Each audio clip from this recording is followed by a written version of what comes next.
I'm visiting today with Dr. Isabel Reese and her client, Michael Mills. And I think the two of you have been using in the past not only some of Isabel's techniques she uses, but the tapping form of EFT, and then more recently, the optimal EFT. Yeah. And there's been some very substantial improvements along the way, and we're here to discuss those. So we were just talking before we went on there. One of these had to do with a heart-related issue. Can you describe that for me?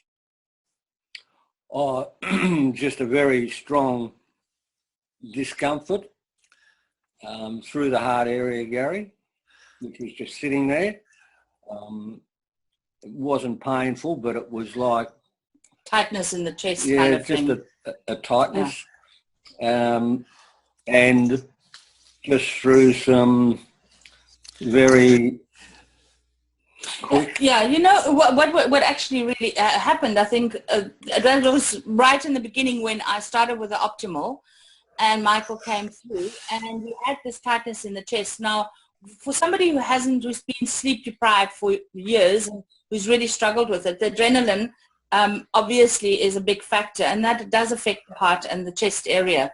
And so I showed him your video where you were doing healing on other people. Remember? Yes, on a crowd.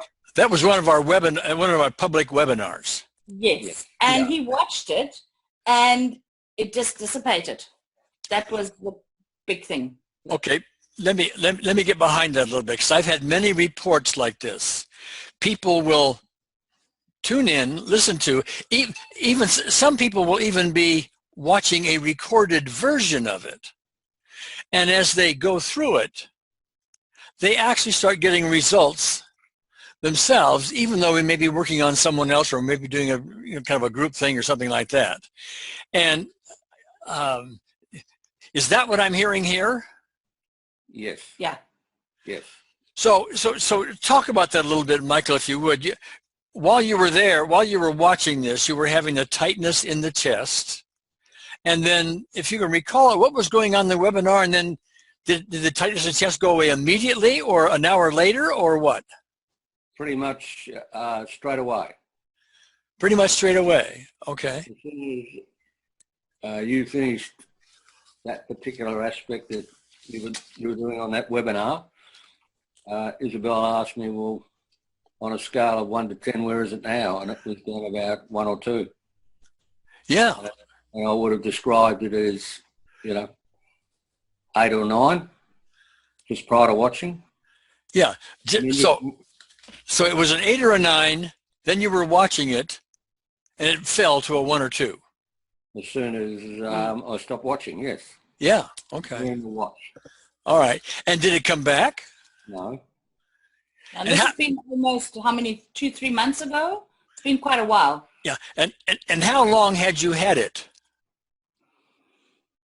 Oh, interesting enough, I did have it. It would come and go, Gary. It would come and go. It wasn't a constant thing for me, but I'll often be aware of a tightness, or it was just the other day, actually. It was like I had a hole in it was in the stomach area, in the abdomen area. Like there was something sort of gnawing away. That's as best I could describe it. But that passed in the day. But yeah, that was a very, very strong example for me as to the power of that particular technique, because Isabel had actually done a number of tapping episodes with me, and I just simply wasn't able to really respond. Okay, so the tapping form of it wasn't really giving you the results, maybe temporary or something like that, but it wasn't. But it was the unseen therapist, we're calling her, the spiritual presence, yes, that got in there and got this job done. Yes. When the oftentimes very effective tapping thing wouldn't get anything done. Yeah, I think the biggest challenge with Michael has been accessing emotion. And I think that's why tapping just was not very successful, because to access events or emotions, that was just, it's not, yeah, he's one of those few people where it's really been difficult, where, you know, he's totally detached, hasn't even got a lot of memory, I think, about the past or anything like that. So when we're dealing with a physical aspect, it's not always easy, because you can tap on the immediate symptom, and that can relieve it a little bit, but it keeps on then coming back. Yeah, yeah, it will do that unless you get to the actual cause. Yes. And cause in the tapping form of it is, you know, unresolved emotional issues, which you're having a hard time getting to, as you're mentioning. Yeah. But even below that is the more spiritual causes, the belief in separation and things like that, where unseen therapists can come in and even do things that you, Isabel, and Michael, and myself are unaware of.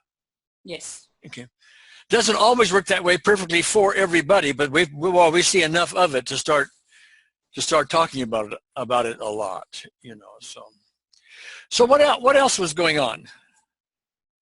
Yeah. So I mean, Michael has had, as we said, issues with sleep, you know, just really, really struggling to go to sleep, and adrenaline really being very high. And so that was one aspect that I have, you know, I've been able to help him a little bit, and then it keeps on coming back. And it's been a big struggle, I think, for him, with energy levels with regard to sleep, but also I think the effect that it had on his health. And then some kidney issues. And yeah, so. And bladder issues. And bladder issues. With big bladder issues. Huge, big bladder issues, yes. Yeah, I remember that being written up, the bladder issues. Do I not remember in the email someplace, Isabel, that there was some good progress on that? Yes, there was. We did an optimal EFT session. It was about, I think, two weeks ago on a Saturday. But what was interesting is, in that time, he started sleeping so much better. Yes. And the bladder just changed and became amazing after just doing probably about half an hour to an hour, not more than an hour, of optimal EFT. But what I did is, because he doesn't record events or anything like that, I just got into the space. I put my hands on the bladder area, and it's my way of just connecting. It's sort of just my unique way, I think, instead of sitting across the desk. And I invited her in, and just to be, because there was no event, there was no nothing, and there was no emotion. And I just allowed, it was an allowing. And I stepped back, my ego, and Michael has total trust. And we definitely saw an incredible shift in that session. Okay, and so the bladder problem has been, would you say, improved, completely relieved, 80% better? Or, give me some sense of the improvement. For a period following that session, yes, it definitely improved, because my frequency was, Gary, and urgency around the bladder was like every 2 hours. So during the night, that's what would wake me up. Yeah, sure. I'm now in a place with my sleep where I'm confident that I will fall asleep, whereas previously I couldn't fall asleep. Yes. And now I fall asleep, but then the bladder would just wake me up every 2 hours. So it still wakes you up every 2 hours? No, following that session, I had about a week where it was sort of, so that would be 2 to 3 times during the night. Uh-huh. It came back to just once during the night.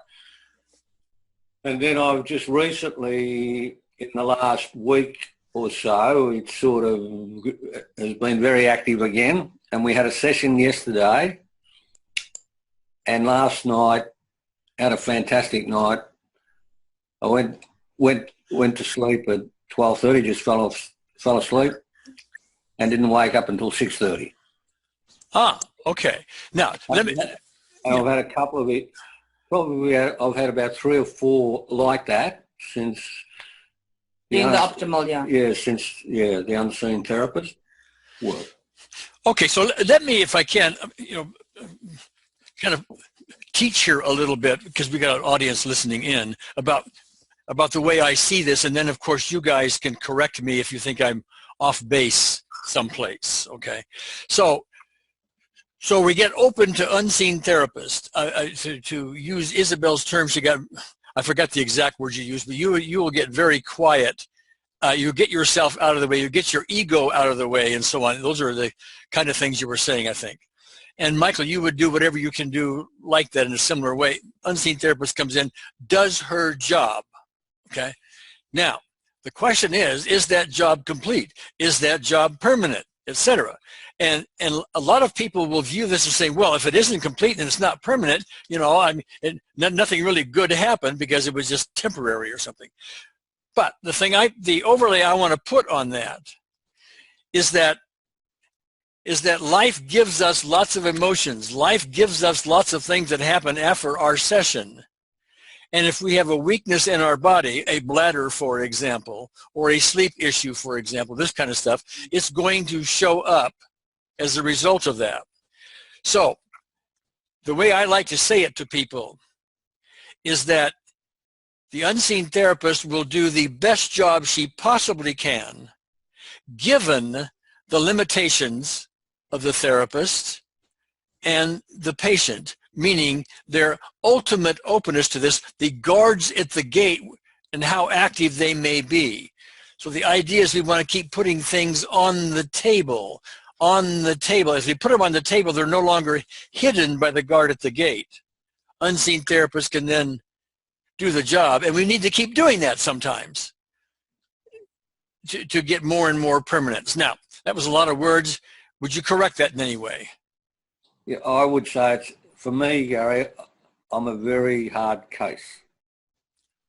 I've somehow been able to lock myself down so well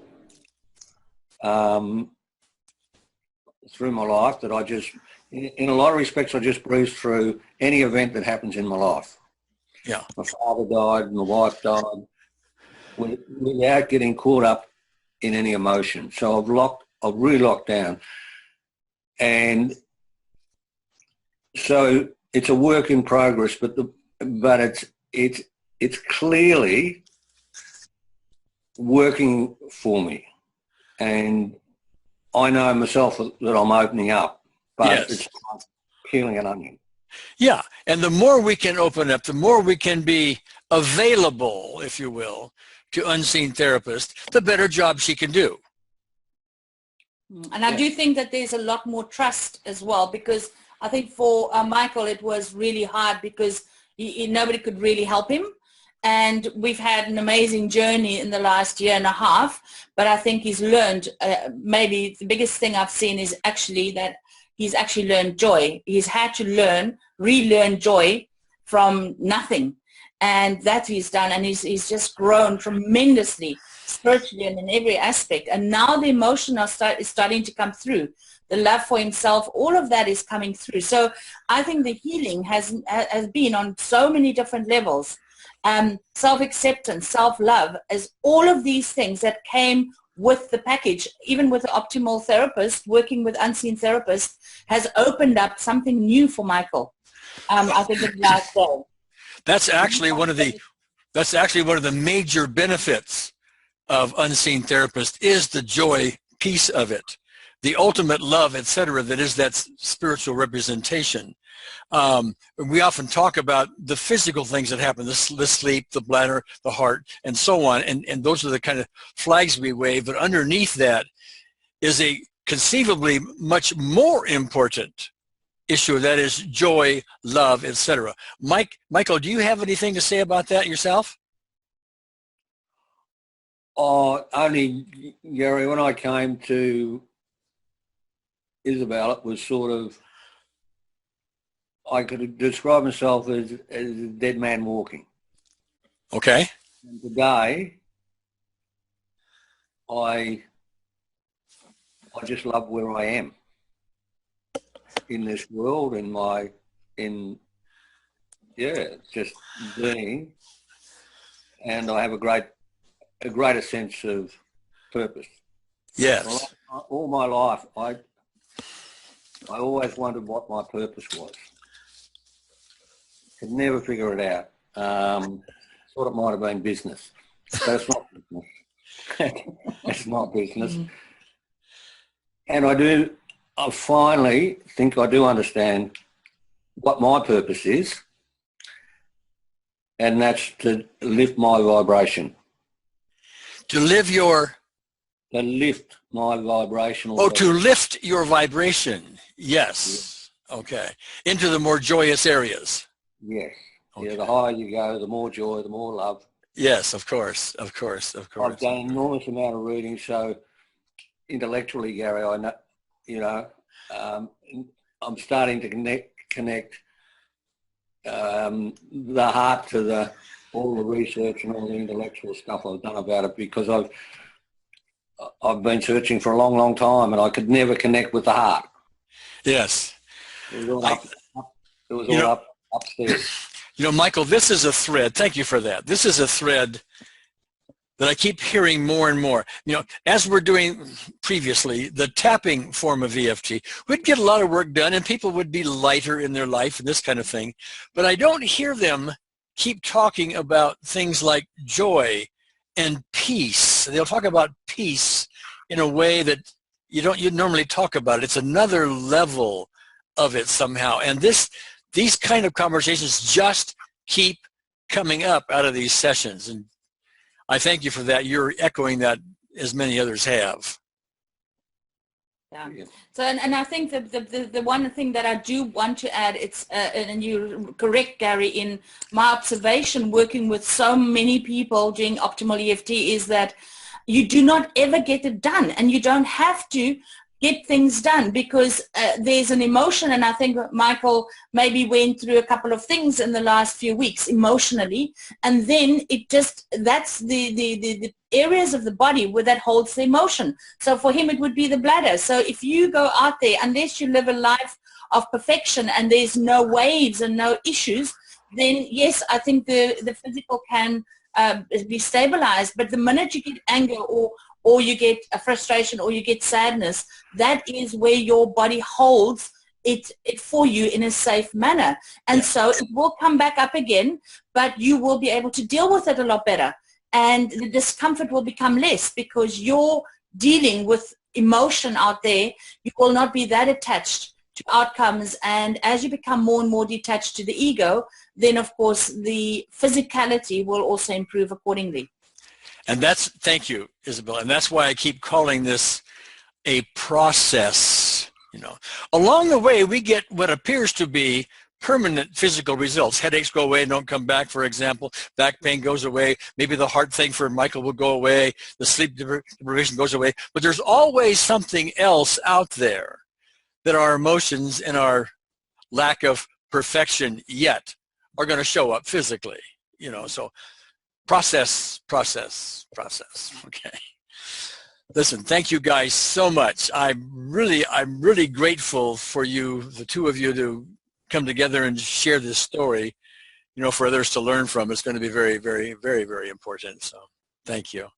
It's a pleasure, Gary. Okay. Bye. Bye.